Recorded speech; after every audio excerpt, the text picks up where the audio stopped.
Listeners, are you ready for your monthly literary adventure? We now have the BFF Book Club. Join us each month to explore a new book. After reading, connect with fellow book lovers and meet the author in a live interview. Can't make it live? Don't worry. We'll send you the recording. You can find all the upcoming book club selections at www.bookishflights.com/read/BFF book club.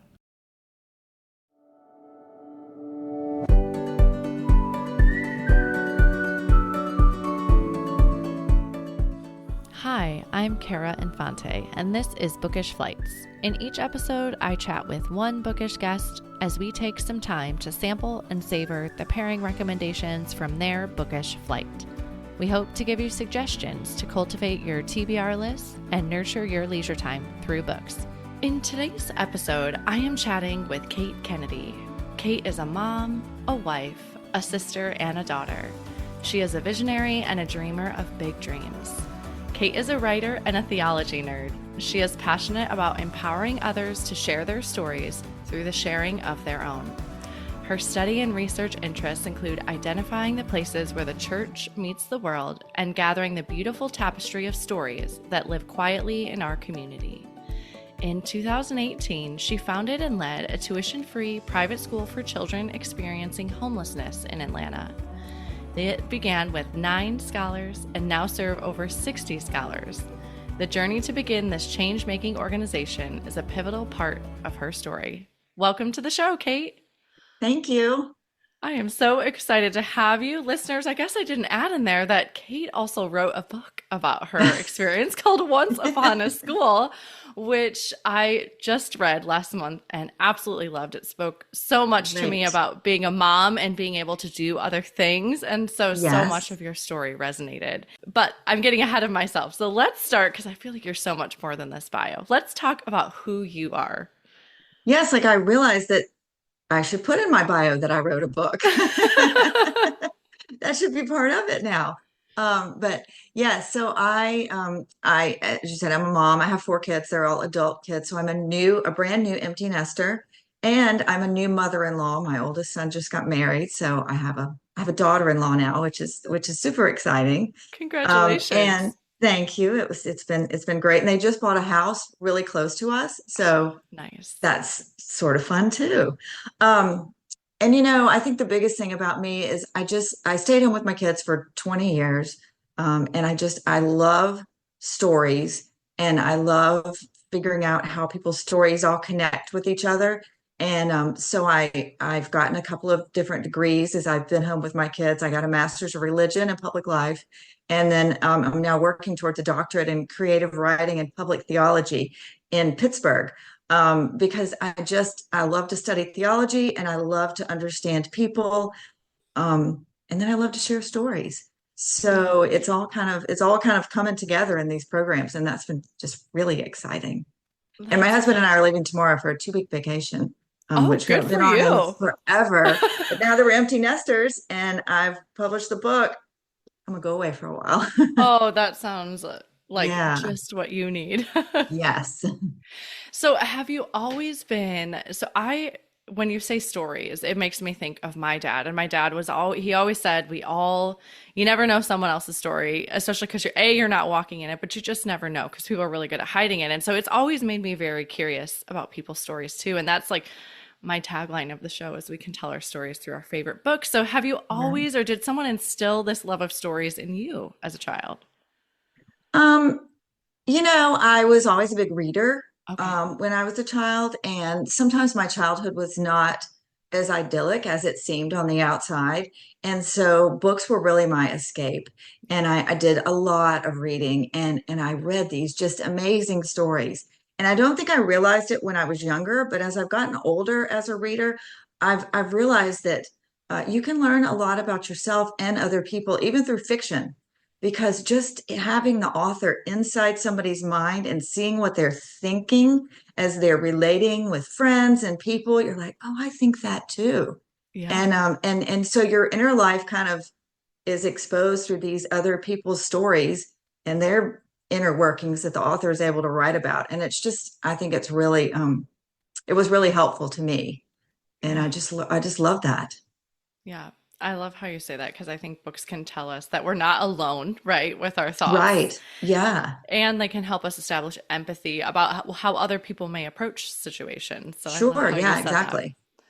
So, well, let's switch gears. Let's talk about your book a little bit. So, you have Once Upon a School, and take us Yes. through. Obviously, I know there's a backstory to this. So, take us away here. Sure. So in 2018, I opened that school, as you said, for children without housing in Atlanta. And that was a really big deal. And I know it, people, they're like, wow, how did you start a school? I wasn't an educator. I didn't have any experience in it. Um, but I had been home with my kids for 20 years. And my second son, who I write about in the book, has some pretty significant learning delays and developmental delays. And it was with all of my resources and all of my time and all of my support network, I could hardly keep him from falling through the cracks of our school system. And I mean, he was in fancy private schools, and still it took everything. And at the same time, I was working very closely with the homeless population in Atlanta as a volunteer.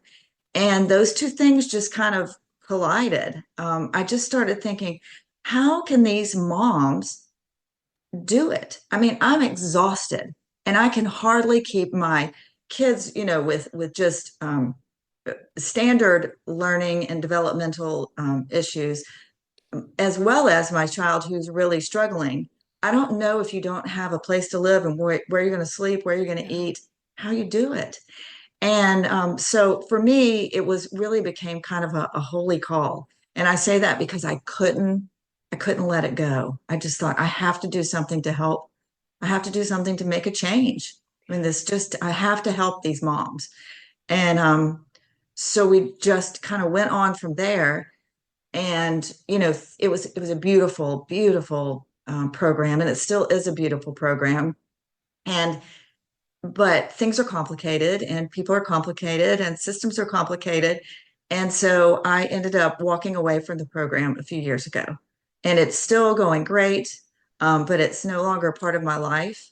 And that has been a tremendous amount of grief and pain for me. And I was just trying to figure out ways to get through that and to tackle it. And so I started writing. Yeah. And before I knew it, I was like, wow, this people might want to read this. Like there's some really people really might be interested in this story. And and so it just kind of grew from there. And all of Yeah. a sudden I had a book that has a barcode on the back. That's what I said. It has a barcode. So Oh my yeah. goodness. Well, a few Yeah. things struck out to me as you're telling this story is for any parent on here listening, I'm sure you know how the tiredness that Kate is talking about of, Yes. just parenting, right, in general, and get pouring everything into your children. And so I admire that in your tiredness, your fatigue, whatever you label you want to put on it, is that you still had this holy calling and decided to step into it. And not like, okay, I'm so tired running my own family. I don't have time to do And I said that something many, many else. times Okay. along the way. Yeah, because I'm like, I sometimes they're just, I even said it before we got on the call. I'm like, I just don't have time to take that on right now. It's like you realize your bandwidth is only so much. Like, Right. and then to add something on that, is just, I admire you for that. That's very Well, impressive. thank you. Thank you. And then going back to when you decided to listen to this holy call, what was your emotion? Like what were you feeling inside when you're like, okay, I'm gonna do this. I'm gonna listen. I said that, and at the same time, I was kind of kicking and screaming. So I had a dear, dear mentor, Boyce Ansley, who I named the school after Boyce, and she unfortunately passed away just as we were starting feasibility studies. But when I was having this kind of, feeling like I wanted to do something, or actually my feeling was that something needed to be done. Yeah.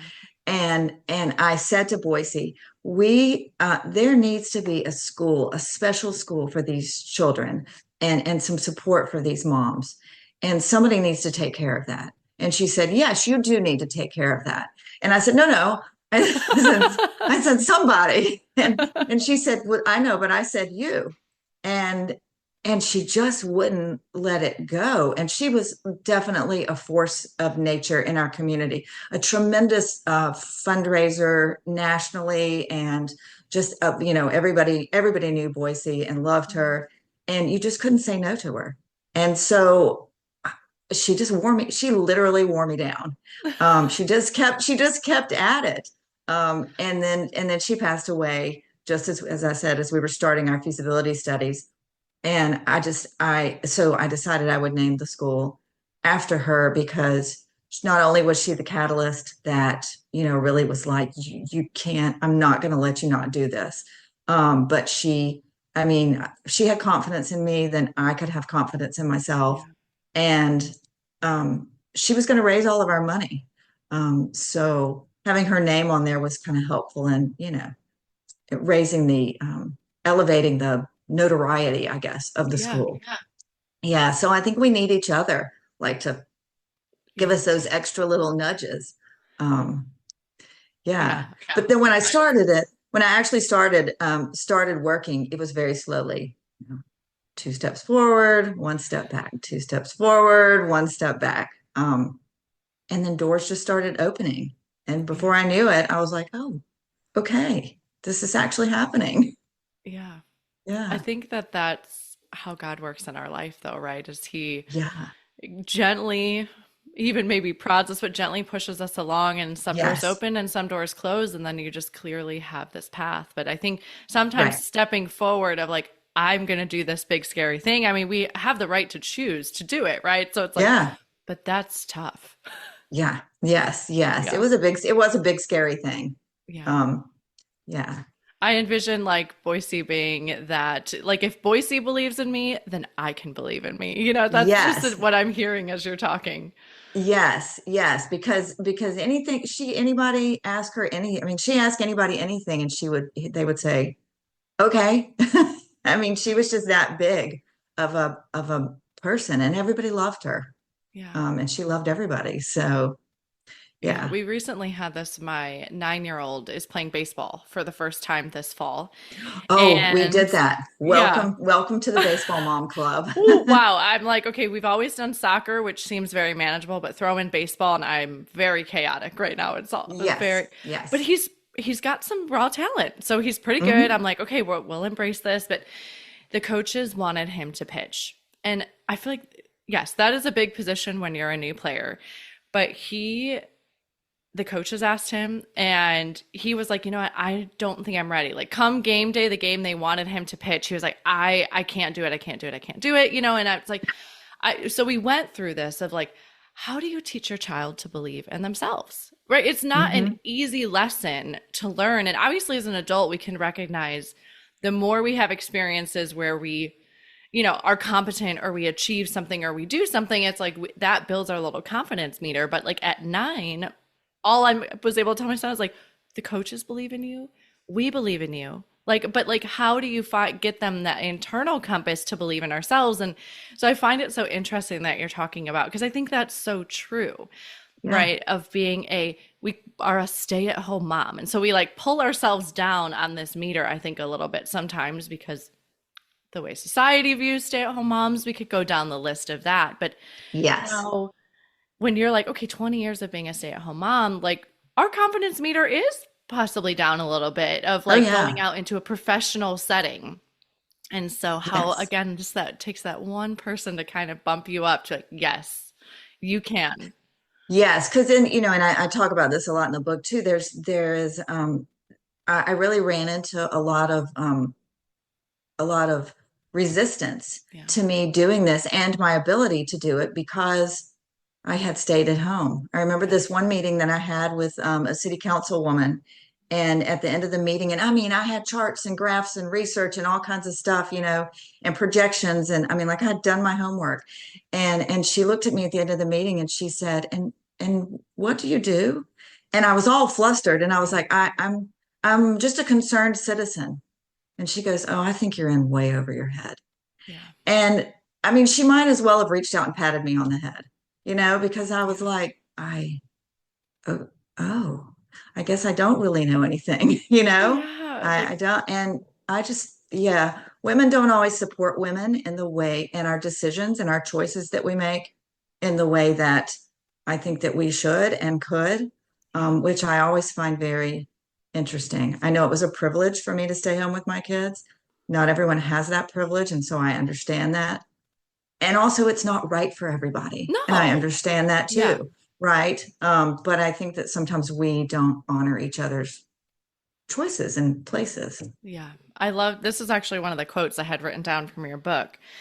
The power of womanhood comes from working to write your story that is right for you and respecting and supporting other women in their stories. And I think that just goes to exactly what you're saying. Yes. Yeah.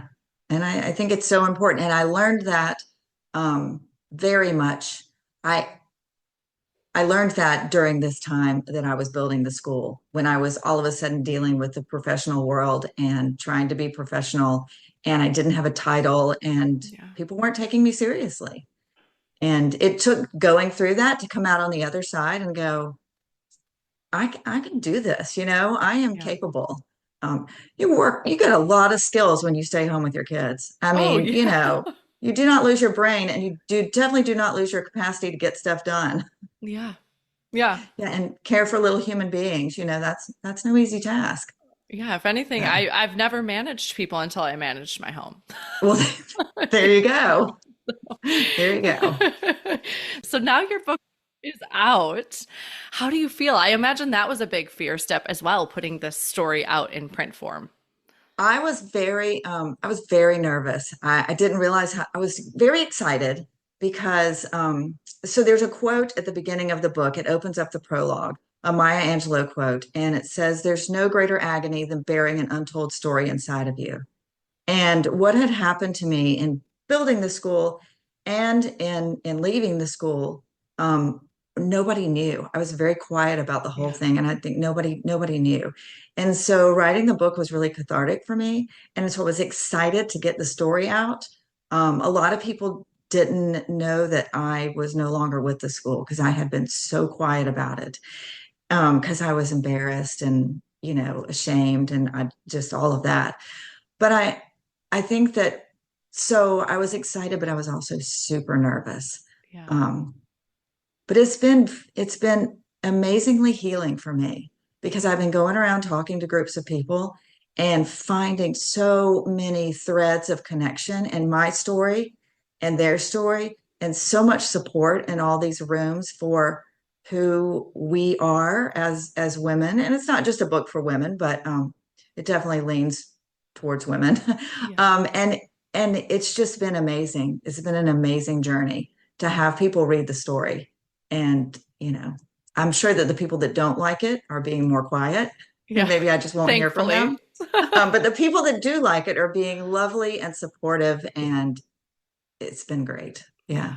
Yeah. When I got to that part of the book, without like giving it away too much so people will come read it, but when you had left the school and you were trying to keep it quiet, right? Of like you wanted it to keep going, this project that you had created. But like I Right. could just Yeah. feel the emotions you were feeling of that. Like I could put myself in your shoes and be like, that would feel terrible, and like Yes.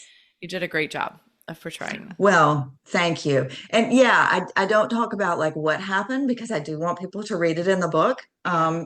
But I also want people to understand that this is not just a book about how you build a school. It's a book about life, and it's a book about how complicated life is. Yeah. And it's a book about how we really can bounce back from things, because that just happens. Yeah. And it was quite the journey. So what do you hope readers will ponder as they're reading Once Upon a School? I think that we all have the capacity to do big things. I think we all have the capacity to make change, but it just takes having the courage to take the first step, and then just keep taking steps after that, because it is not easy, um, but we can all do it. And I think that community and stories are so important, to find connection in. And I grew up in a very privileged, um, childhood family. I wanted for nothing. Everybody in my community looked just like me. They all, I mean, it was very homogenous. And so that was kind of almost a hurdle that I felt like I had to jump over when I all of a sudden was trying to get people who really came from a long line of generational poverty to trust me, to trust the privileged middle-aged white lady. That sometimes is difficult. But what we found through respecting each other's dignity and sharing our stories with one another is we have more in common than we have different.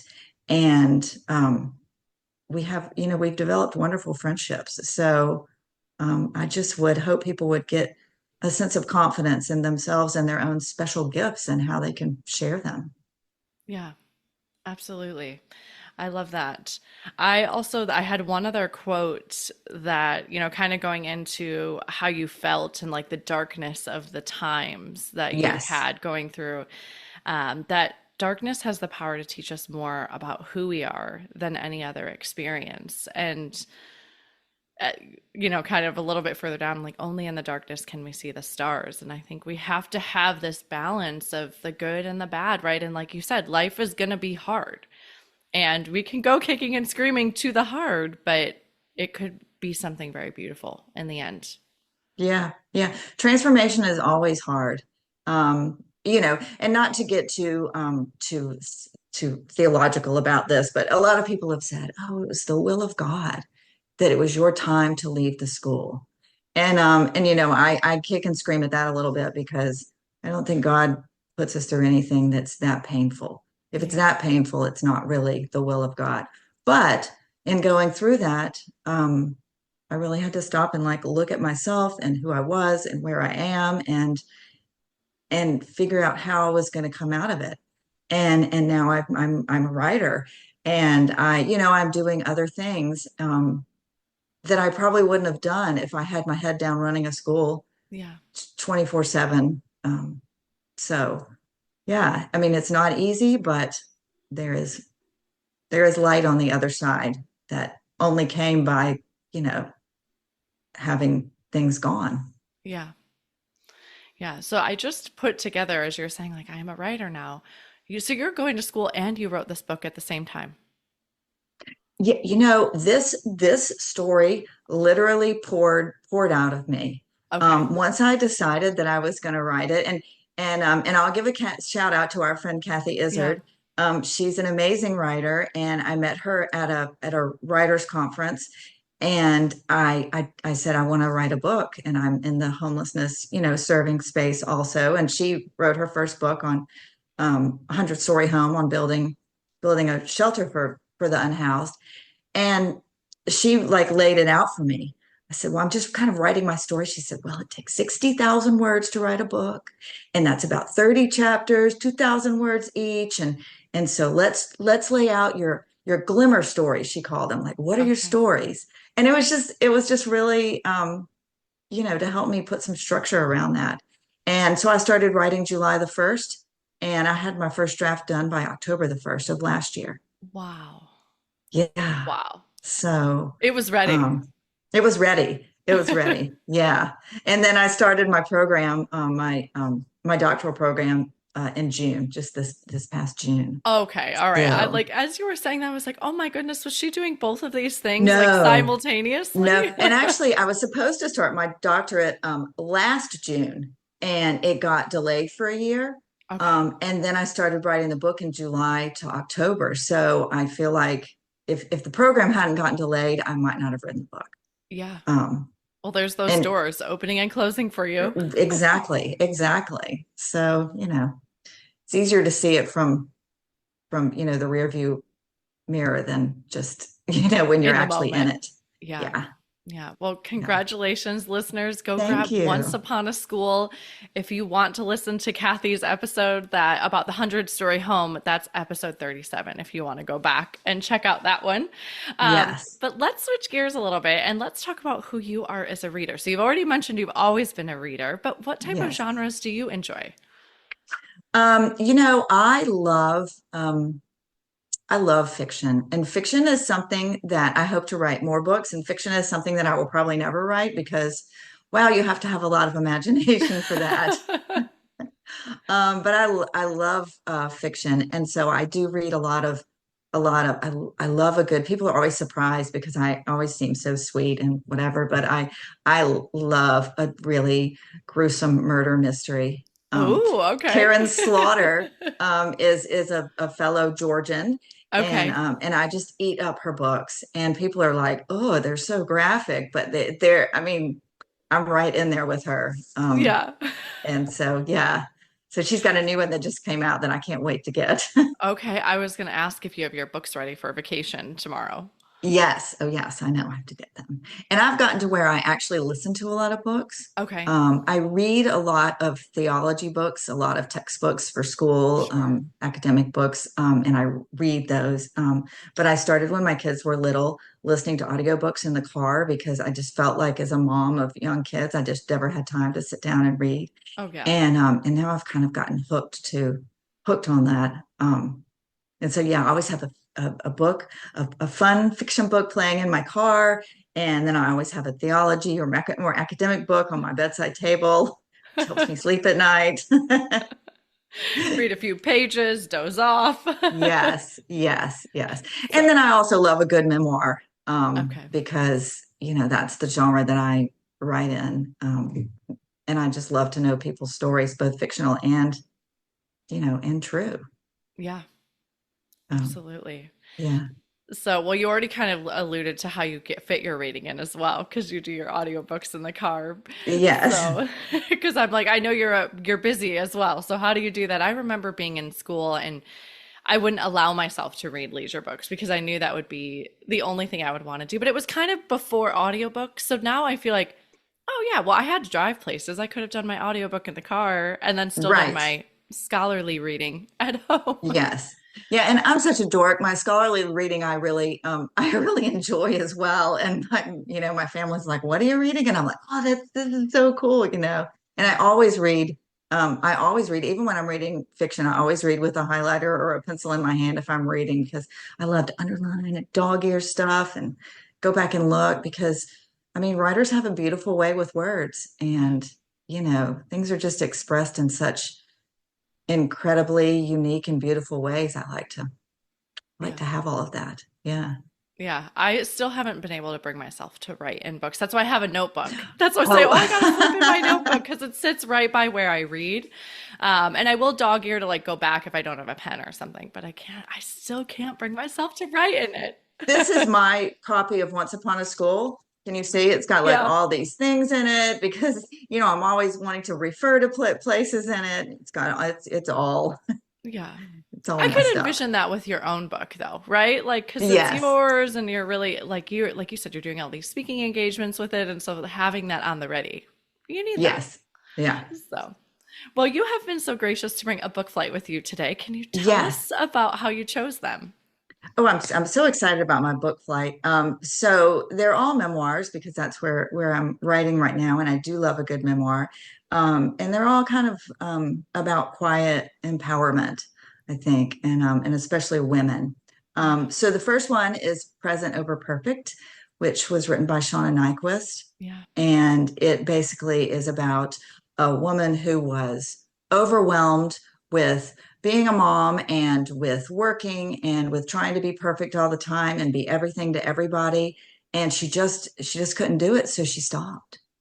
And the world went, well, you can't stop. You're going to become irrelevant, yeah, right? Which is a big fear I think that we all have. If you just leave the public eye and go sit at home, you're going to become irrelevant. But she did it anyway. And then she wrote a book about how beautiful it was. And it's really amazing. yeah. So the other Yeah. quote I had written down from your book actually was when I overfunction, I'm actually exploiting my gifts. We're all at our best when we're operating at the speed of our souls. And then you had referenced that it was Shauna Nyquist. Is it from this book? Yeah, it's not. It's actually from Okay. her newest book. I guess I haven't learned that yet. I think that's what it is. I guess I haven't learned that yet. And Okay. it's a wonderful, but I really hooked onto that Yeah. quote, and I just think it's so beautiful. Yeah. Um, And it's so true. What's your soul calling you to do? Yeah. And it just makes your life so much more productive in many ways. Yeah, we take on all of these things that our soul is probably not calling us to. So if we could let that go. And now that you were bringing this book, I'm like, I read this book back when I was a new mom. And having written down the other quote, I'm like, I need to go back and reread this. So that's why I ask. But Yes, yeah, she was a big influence on me and is in my writing, yeah, and in just how I live my life. I just have found a good connection with her. yeah, yeah. I think it's time for a reread for myself for this Yes, one. yes, So that was Present Over Perfect by Shauna yes, Nyquist. What was the next yes. book you brought today? It is The Smallest Lights in the Universe, by Sarah Seeger. Okay. And Sarah Seeger is an astrophysicist. Oh, She is a professor at MIT, and she studies looking for exoplanets in the universe. I mean, wow. and like super smart stuff. Like I always think it would be really cool to study the stars. Like I love the stars, but then you take an astronomy class, you're like, wow, there is a lot of physics and science, and Yeah, I'm check out me on out. that. I just think they look pretty. But she is like all in, super smart, um, and not. I think her husband did more of the social kind of, the kids and the social things and the, Okay. living, and then he passed away. Oh, And this book is about how she figured out how to be a mom, be a professional, be respected in her field, be there, be the only parent for her kids. It's just a really incredible story. yeah. Um, and I will say I did listen to this book, an audiobook, and XE Sands is the reader on the book. Okay. And it was my first book that I had ever listened to that XE Sands. She's amazing. And so now I will listen to books, read books, just because XE Sands has narrated them because her voice is just amazing. So Yeah, that's what I tell listeners or friends when because like I can't really get into audiobooks. I'm like, the biggest thing is if you find an audiobook narrator you love, then you go and you yes, can search by that audiobook narrator and you can find what else they've narrated. And then like yes. this voice works for me. And then you have a whole list of books you could listen to. Yes, yes. So that was great. Yeah, Yeah. I haven't heard of XC Sand, so I'm like, I'm gonna have to go back to my list because I do a lot of audio as well. So I'm like, I've Yes. maybe stumbled across her, but I'll have to check. And I think it was Reese Witherspoon maybe that said,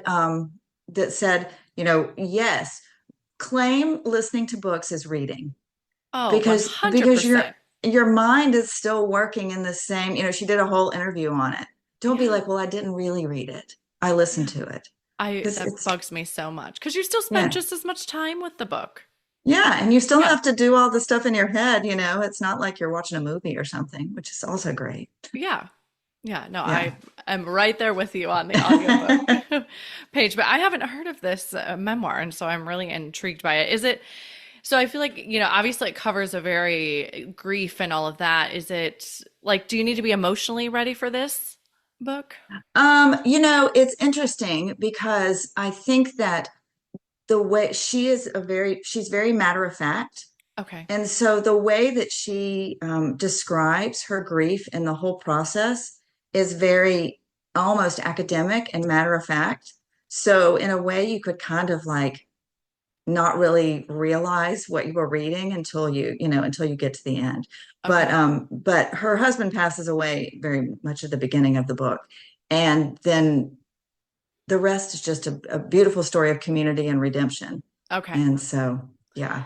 Yeah, I feel like I have these books ticked sometimes in my mind of like, I need to be emotionally be ready to read this Right. one. Yes. I'm Yes. sure you know what I'm talking about when I I say do. that. I So, do. okay, this one doesn't need to be into that Right. No, that not box. quite there. No. Okay, No. all right, It's good to know. beautiful. So that's The Smallest Lights in the Yes. Universe by Sarah Seeger. And then what's the last book you brought today? The last one is Leaving Church by Barbara Brown Taylor. And I love Barbara Brown Taylor. And she actually began her ministry at my church in Atlanta.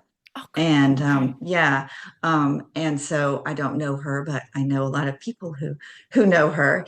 And she has written several books, but Leaving Church is a book that she wrote after she got ordained as an Episcopal priest. And she just realized that, wow, I'm not sure this is really like this is not making me feel good. I'm not. She got to a point where she felt like she wasn't able to bring her best self to this position that she had worked so hard to get. Yeah. And so in the end she leaves and kind of reinvents herself. And it was a very difficult decision. And so I really identified with it because, it's hard to you get stuck on your track, and you're like, Yeah. this is my track. But it takes a lot of courage to say, no, I think I'm being called to this track. And there's grief in that. There's always grief in Yeah. leaving something behind. But if you don't leave it behind, you don't get to, experience what comes next. And she's just a beautiful writer also. Yeah. And I think a lot of us have had to make these shifts in our life, right? Or these, I Yes. think of it sometimes as like an identity crisis, a little bit of like, I thought I was going to be this person, but now I'm on this track over here. And Yes. so like there is a lot. And you There are a never lot. hear people say in the end, like, I wish that I had, the people always say, I wish I had done that sooner. Like, Yeah. why was I so scared? Because in the end, it's the people that stick with the thing that they knew wasn't right. And then you get to the end of your life and you're like, man, I wish I had done this, or I should have done that, and yeah. So Yeah. it just takes a lot of courage. Absolutely. So I love to align myself with women, or and hear the stories of women who have found that courage to do that, because I want that to be me too. Yeah. I have to credit this show with I had never heard of Barbara Brown Taylor Oh until wow. two people. One was Kathy. She brought on Learning to Walk in the Dark, which Oh was a yes. beautiful Yeah. book. And it was on an earlier episode too, I think maybe episode 27, if I remember correctly. That I was like, I have to read this. It's been mentioned on, she's been mentioned on the show twice now. So, and Yes. she narrates her audiobook of that one, listener. So if you want to listen, she does a fantastic job with that Oh one as well. wow. Yes, she does, doesn't she? I remember that because I did listen to that one. Yeah. So, but I haven't read this one. I haven't read Leaving Church. So I'm like, okay. And I loved that one. So I'm like, why haven't I gone on to read more And of it her doesn't books? really matter. It's leaving church, but it doesn't really matter if you're a church person or not a Okay. church person. I mean, it really is. It's not an overly religious book. Sure. It's just this was her path, her vocation, Yeah. and she needed to make a change. So, Okay. All right. Well, thank you so much for bringing these books with you oh, you're today. I welcome. appreciate it. I'm excited for everybody to look into them because they're all just amazing. Yeah. It sounds like a really good, you could go on a nice little journey here. Yes, yes. So, well, how I love to end our show is with our bonus pairings, which are just a speed round of questions. So you can answer these Okay. really quick. Are you a rereader?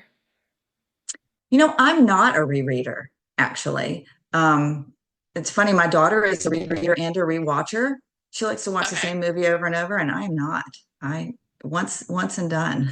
Yep. Very few books do I read again. I'm with you. What is one book you've read that has changed your life? Wow. I would have to say that might be Present Over Perfect. Okay. I was really affected by that book, and I may reread that one, and that would be quite a thing for me. Yeah. We could have a little rereading party together. Yes, there you go. All right. And then where is your favorite place to read? My favorite place to read, well, my favorite place to read is probably in my car or out walking or running with listening to a book. Yeah. But I also, anytime I can get to the beach, I love sitting on a nice screen porch reading a book. Yeah. Um, I think that's just lovely. So it's all the relaxation pieces in my life coming together. Yeah. The ultimate experience for Right, you. exactly, exactly. Okay. And then lastly, what are you reading next? So I think next up is going to be Karen Slaughter's new book Okay. that just came out. And yeah, because I'm curious to see where she's going to go with her story. Yeah. Um, yeah. Awesome. Well, I hope you get to enjoy that on your vacation. Thank you. So, thank you so much for coming on the show with me. I know your time is precious and I appreciate all you've given me. Well, thank you for having me. I really appreciate it. You're very welcome.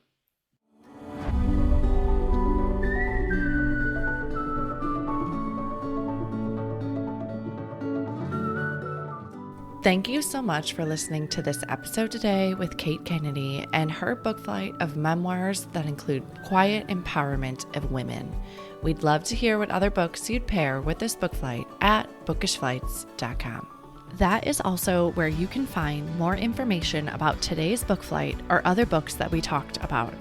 If you enjoyed the show, please head over to Apple Podcasts and leave a review. Your review not only helps the show, but it also helps the podcast to reach others. Make sure you are subscribed on Apple Podcasts or Spotify to make sure you will not miss an episode. That's it for today. Thank you so much for listening. As Emma Thompson said, I think books are like people in the sense that they'll turn up in your life when you most need them. Cheers to you, dear readers. Until next time.